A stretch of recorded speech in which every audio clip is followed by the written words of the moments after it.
Hi everybody, it me. Um, Apparently I haven't made an artist way video since like August of last year. Whoops! 12-week recovery program for creativity, more like 12-month recovery program. Am I right?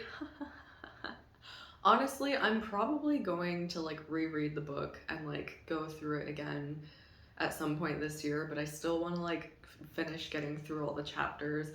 Honestly though, like as an artist, I think it's a good idea to like do this program, book, challenge, whatever, like on a regular basis for growth and development, all of that stuff. But anyway, here's week 10. We're almost there. We're almost there. This one was really interesting. If you like being called out, this chapter, whoo! So chapter 10 is about recovering self-protection. So the creativity is the God or source or universe energy that's flowing through us. And shutting down that flow is a protective measure that gives us a sense of control. So we might block ourselves from our creativity by numbing with things like food, drugs, alcohol, work, relationships, sex, etc., etc. We might have an obsession with a painful love interest to victimize ourselves. Blink, blink, and that drowns out our creative power. Anybody feeling called out by this? Anybody? Um, in regards to sex, the author says, novel possibilities suddenly become greater than actually writing our novel. And she goes on to say, because like the author who wrote this like based this book off of the same model that like 12-step addiction like recovery programs use. So she goes on to say like food and alcohol and money and work and sex and all those things, they're not bad, but like abusing these things is. And fear is what causes us to grab for one of these blockages, or we turn to our drug of choice to block our creativity when we feel the anxiety of our inner emptiness. And we feel it as a void and not potential for creative growth. Wowza. So, in order to combat this, she recommends that we try to use the anxiety as fuel. And I like how she talks about workaholism, because right now, like, as y'all are seeing, like, the great resignation is happening right now. And I feel like it's helping a lot of people get in touch with things that, like, actually matter to them. But she describes workaholism as an addiction that is supported by society, capitalist society in particular. So, in order to combat this, she asks, how much time a week do you allot for fun? Even an hour a week of play can help. And this is so important. Something that I have started doing for myself is like at the end of my workday, I let myself like kind of like zone out for an hour. Like I'll go on social media or whatever. Then I make dinner, and then I spend like at least an hour either journaling or having a music jam session or drawing or something, just to allow myself like some like creative playtime. She says that workaholism is deadening and it often creates a drought for our creativity. So true. So true. I noticed that whenever I've had jobs where I felt like so much of my time was being demanded by it, I did not feel in touch with my creativity during that time, like at all. Then she talks a little bit of jealousy. So seeing others succeed. So like if you get intimidated when you see others succeed, ask yourself this, rather than seeing what is possible, so like rather than like seeing someone do something that maybe you want to do and you're like, wow, like I could do something similar to that but in my own way, or like, oh, I could sing too, this is what I would sing if I was a singer, or this is the movie I would write if I was a screenplay, whatever. Rather than like choosing to see things that way, We see other people succeeding as an opportunity to judge and lament. Oof. And that is like, that's one reason why like I hate competitive energy. I hate when people like see things as a contest or see everything as like an opportunity to one up each other. I just don't have time for it. It's like, cool, you do this art form too? Cool. Like me doing that art form isn't a threat to you, and you doing that art form isn't a threat to me. We're both doing our own things. We might have like similarities, but like you're you and I'm me. Like I'm not gonna waste my time or like sacrifice like my creative energy just because like someone else is doing something too. That would be like saying like, well, I'm not going to learn how to play guitar because I want to be the only guitar player in the world. Like you have to get past that shit. Like yeah, there's billions of other guitar players in the world, but no one's going to play exactly the way that you play. So like get over that shit. I also want to share two quotes that I heard about there. Okay, one of the quotes was about like competition and all of that, and it said, I don't compete because you can't have what's mine, and I don't want what's yours. Like, there's no threat. There's room for everybody.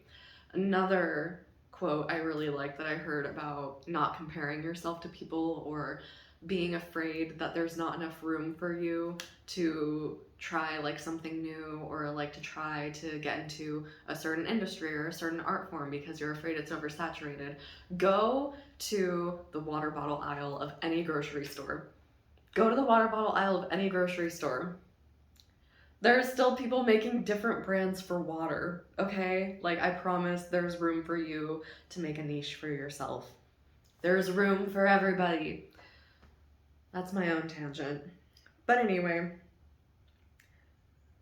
the author says we can't afford that kind of thinking. We can't afford that like lamenting that someone else is doing something that we want to do. We don't have time for that shit, okay? So she says, instead, ask what you're doing to work towards your dreams. You see someone doing something that you wish you could do, rather than get upset at them, turn it inward and be like, what am I doing? How much time am I spending a day, a week, a month towards working on my craft, towards learning, towards, you know, asking for mentorship or reaching out to other people who are doing what I want to do to learn from them? What are you doing? What are you doing? She goes on to say that originality means being true to ourselves, and competition is stemming from a need to win the approval of others. So in order to have approval for ourselves, we have to show up for ourselves. That's what really matters. Okay, so now there's like the challenge for the week. So one of them was to write, where was it? Okay, write a quick list of 10 things that you love. Then write down 5 small victories. Then do one lovely thing for yourself each day this week. And then the other activity, you get 7 small strips of paper and you write on each one alcohol, drugs, food, sex, work, money, relationships, family, friends.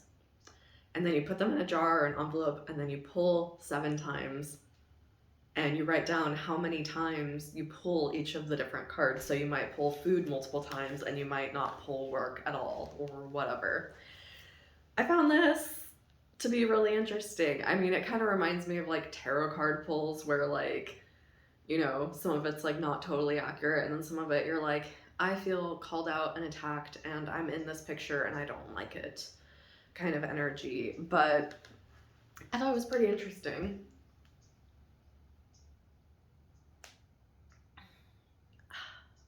Hydrate or dihydrate. I don't really use alcohol, so that doesn't really get in the way of my creativity. Weed is interesting because if I accidentally have like too much, like too early in the day, sometimes it can make me a little forgetful, or I can like forget like what I meant to do for the day. But then on the other hand, if I take a hit like right before I go into an activity where I want to be in a creative space, shit fucking works. I just like get into a flow and I feel focused, and like all I can like focus on is like the feeling of like being in that flow, and it's really wonderful. But if I have too much, I can also get the munchies, which can lead to the other category of food being a blockage. So yeah, like emotional eating, or like being like, oh, I have stuff to do, but I'm gonna get a snack first, or two snacks. Um, and then work, like as I said earlier, I mean, I've totally had jobs where I didn't have boundaries with my time, and so I never had playtime or leisure time to focus on what I wanted. So then I was like resentful of my job, but then I felt like I was tied to it because I needed it for money to like barely survive. And that totally got in the way of my creativity. Now I have boundaries. I have my own clients that I like working with. The work I do is creative for my day job. And then I have a strict weekends off policy with very, very rare exceptions. So that has been excellent. Work-life balance, so important.